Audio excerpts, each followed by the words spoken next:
Another weekend comes and goes, and another set of games entered into the history books for Flesh and Blood in this brand new meta. And would you believe it? It's almost like nature is healing. Gravy Bones took a step back. And weirdly enough, Syndra took a step forward, but so did a lot of other decks. And to prove that to you, here is the top 8 for the calling in Akihabara. And if you look very closely, maybe squint just right, you'll notice no Gravy Bones in the picture whatsoever. Now, that's not to say Gravy Bones is, not a good deck still. Obviously, the meta really dictates how you interact with Gravy Bones. And in this case, Gravy Bones, they were sitting, a lot of players, just below that threshold, just below the cut to top 8. There were some great players that just missed out on a top 8 berth as Gravy Bones, but I'll be honest with you, looking at the slate of heroes in this breakdown, I'm not sure I would have wanted to play as Gravy Bones across the board, except for maybe at the end in the finals, which was an Arachne Marionette versus a Florian. Like, if you can see a Florian, maybe you're happy with that. That being said, though, it was Dash.io, it was Acilio, it was 2 Syndras, it was 3 Arachne Marionettes, and a lone Florian who ends up taking it down. Ryosuke Urase ends up picking up the win. Congratulations, calling Akihabara champion.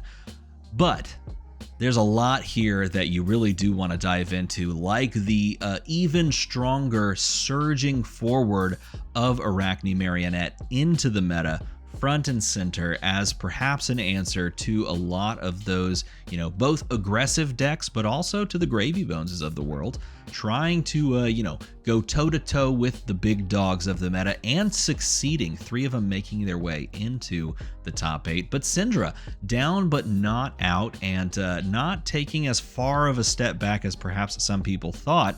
Syndra was able to just go fast in a lot of cases. There were some great games to display this. If you did not watch the calling in Akihabara, you should go back and pick up some of the games. I'll tell you what, there's some fantastic Syndra play, including that quarterfinals. Maybe it wasn't quarterfinals. I think it was the game right before the top 8 started, where Gordon Co.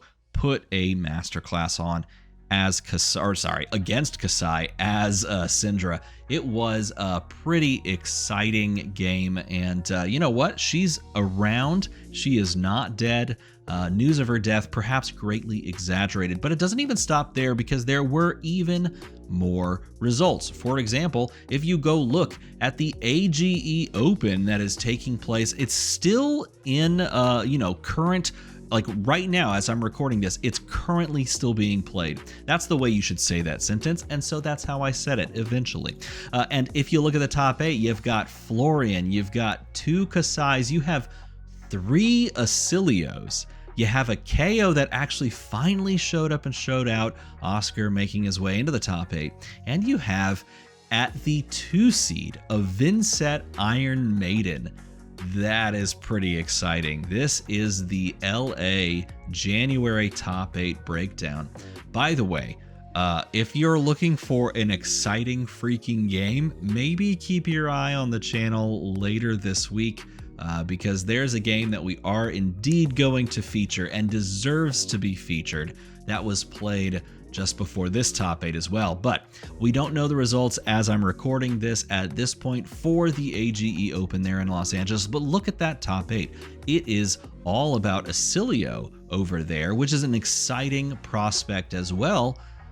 But it also begs the question, can that sustain itself if people go back to hating on Acilio, or keep hating on Acilio, or, more Acilio bad matchups like Syndra actually do end up coming back? And that actually might be good for Kasai, because then Kasai can prey on another good matchup for it. So it's like this really interesting moment right now where the meta is more open than I think maybe I or other people realized based on some of these results. And it continues, because as we go to the standings here at the SCG Con Atlanta Battle Hardened, you have, this is the final results. You have Andrew Cook with Acilio picking it up versus Andrew Lorenz on Acilio in the second place in the finals. But you also had 2 Pleiades making their way into the top 8, an Iris Scarlet Revenger making their way into the top 8, Verdance, a Gravy Bones, a singular Gravy Bones, the only Gravy Bones we saw in any of the top 8s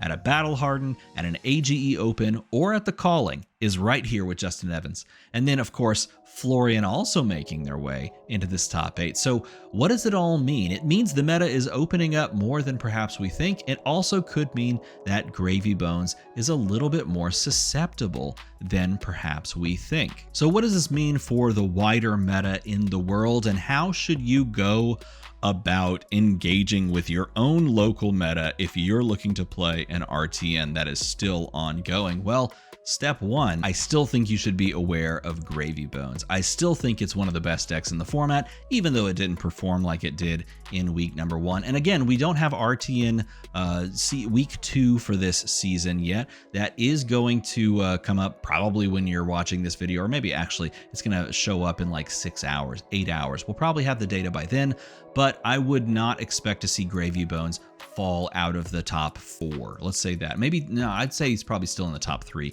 because he is a strong deck and he can do some great things. But the meta is definitely showing some favoritism towards heroes like Acilio and Kasai. Like Kasai, I do think is one of the best heroes in the meta, has been one of the best heroes in the meta. And I did find myself down on her because of the prevalence of Arachne Marionette. So if Arachne Marionette is in your local meta, I am, unless you're playing all 9 D-Reacts or at least 6 D-Reacts plus like some aggressive pieces, probably all 9 D-Reacts, Kasai does feel kind of tough into that matchup, right? And the same thing is true for Acilio, as I mentioned. Acilio also kind of a tough matchup for Kasai, but if your meta is full of some other stuff lurking around in there, you could probably pick her up because she is showing results and she can prey on the Gravy Bones of the world. But you know what else can prey on the Gravy Bones of the world? Heroes that can just blow them up, and maybe that's why we're seeing Acilio take center stage. If Syndra steps back, Acilio can step forward and blow up some of these heroes. He has all the tools at his disposal. He's a strong deck. He can be countered, but it does appear this weekend that he has finally shown up and really put himself in that top 3 discussion across a bunch of these different tournaments that we've been looking at. So that's really exciting if you're someone who looks at Acilio, goes, I need to commit to a deck for the long term. Here's the thing, Acilio, the only Rosetta hero that's not really sniffing anything close to a living legend. He could be a deck to pick up. And I'll tell you what, if you're looking for a hero that's aggressive and doesn't play like a wizard, but sometimes makes you feel like a wizard, he's like the perfect intro to the wizard class. But if you're looking to spike an event and you have the cards, Arachne Marionette, putting 3 into the top 8 of the Calling, that's really good. This deck is oppressive. This deck, if it hits the right pieces, it just kills you in like 5 turns. And it can also just fatigue you as well. And if you want to watch that happen, watch the semifinals of the Calling Akihabara, because that is a good way to take care of aggressive decks. This deck can do just about everything. And honestly, it does feel like one of the best decks, if not the best deck in the format, next to Gravy Bones. Like, these two feel like pretty tops. So if you're looking to address the tournament format in your area, keep all of these heroes in mind, especially in my mind, Arachne Marionette, because I think that's the deck that has the highest stock going into week number 3. It's an exciting time though. It's a very open meta. So let me know what you think about all of this down in the comments below. And if you like this breakdown on a Monday morning and you just needed something to kind of take your mind off the new week, this is why you're here. Make the number go to the other number. As always, thanks for watching.